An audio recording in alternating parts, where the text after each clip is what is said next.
आज की वीडियो में डिस्कस करेंगे नॉन एल्बुमिनस सीड या इन्हीं को नॉन एंडोस्पर्मिक सीड कहते हैं।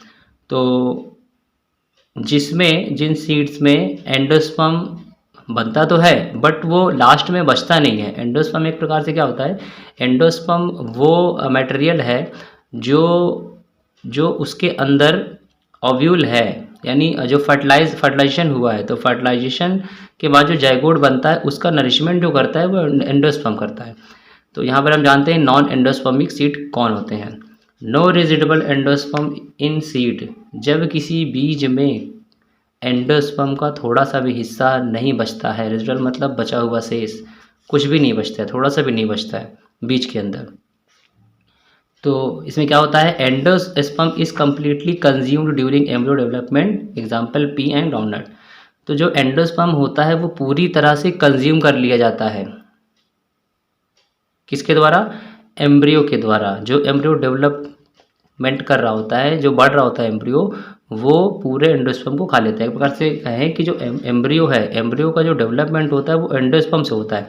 एंडोस्पर्म इसका एक प्रकार से फूड है, एंडोस्पर्म को खा करके ही एम्ब्रियो बड़ा होता है। तो इसने क्या किया, एम्ब्रियो ने पूरे एंडोस्पर्म को ले लिया। अच्छा, पूरी तरह से ले लिया, कुछ भी नहीं बचा, तो यानी हम कहेंगे कि ये सीड क्या है, नॉन एंडोस्पर्मिक सीड है। तो जो पी है, मटर है, जो मूंगफली है, ये आपके इसी प्रकार के सीड्स हैं। कॉटिलिडन्स आर वेल डेवलप्ड, और जो नॉन एंडोस्पर्मिक सीड होते हैं इसमें जो कॉटिलिडन, कॉटिल मतलब दो पार्ट, जैसे मूंगफली को तोड़ेंगे तो उसके दो टुकड़े निकलेंगे, वो कॉटिलिडन होता है। इसको आप एक डायग्राम से अगर समझें तो जैसे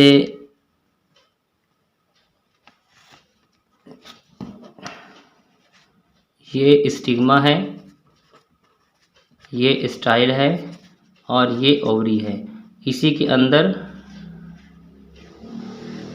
जो है ओव्यूल होता है और यही ओव्यूल बाद में सीड में कन्वर्ट हो जाता है। तो ओव्यूल के अंदर यहाँ पर बड़ा सा ओव्यूल बनाते हैं सिर्फ,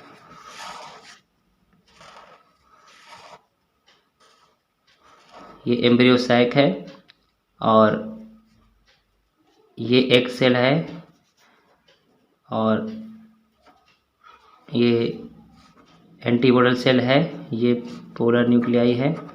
तो पोलर न्यूक्लियाई ही बाद में जब इसमें सेकेंड जो है पॉलन ग्रेन से निकल करके सेल आती है, तो ये यहाँ पर 3 हो जाते हैं और यही एंडोस्पर्म बनाता है। और ये एग सेल में फर्टिलाइजेशन के बाद बनता है जाइगोट, तो ये जाइगोट ही कन्वर्ट होता है एम्ब्रियो में। तो इसी एम्ब्रियो का न्यूट्रिशन जो है इसके द्वारा होता है, यही एंडोस्पर्म है।